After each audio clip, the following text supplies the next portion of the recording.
Hello বন্ধুরা, বাচ্চাটাকে cutting করতে চাইলাম না, কিন্তু কি বুঝি পরে কাটিং করে ফেললাম। পরে ভিডিও করার প্রস্তুতি ছিল না, প্রথম ভিডিও চুল কাটি ফেলছি। পরে চিন্তা করলাম যেহেতু কাটিং করতেছি, যা আমি একটা ফ্লোরে ভিডিও বানাই দিই। হ্যাঁ, তো বাবুটাকে আসলে ওর এখানে লোমর একটা উঠে গেছে।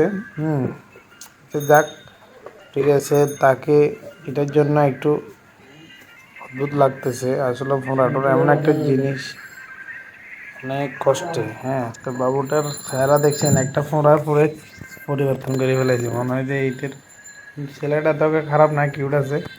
তো আমি তাকে কাটিংটা করে দিলাম, আমার ভালো লাগলো ব্যাপারটা। হ্যাঁ, তাকে কীভাবে বিটকিট মারতেছি, কীভাবে কাটিং করতেছি দেখতে থাকুন।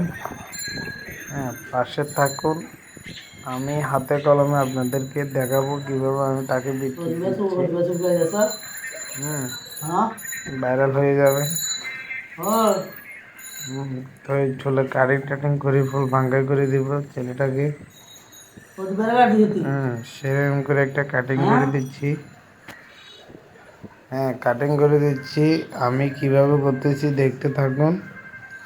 আমি কথা দিলাম, আমি আসলে সামনে নতুন নতুন কাজ করবো। আমার আসলে প্রস্তুতি নাই এখন। আমি এসে একটু নিরামিলাই, তারপরও রেগুলারে ভিডিও ছাড়তেছি কেন, চ্যানেলটা রানিং থাকার লাই। আর ইউটিউব এমন একটা জিনিস, ইউটিউব ফেসবুক যেটাই বলেন না কেন, নিয়মিত আপলোড না দিলে আবার দেখা গেছে আইডি ফ্রিজ হয়ে যায়। তো এই জন্য আমি না পারতে এখন প্রতিদিন যেমনি এমনি বানিয়ে দিচ্ছি। আসলে যখন ভালো ভালো কাজ করি তখন ক্যামেরাম্যান থাকে না, ঠিক আছে। আর যখন কাস্টমার আসে ভালো ভালো চুলদারি নিয়ে, তাদেরকে আবার ভিডিও করলেও ভালো ফুটে।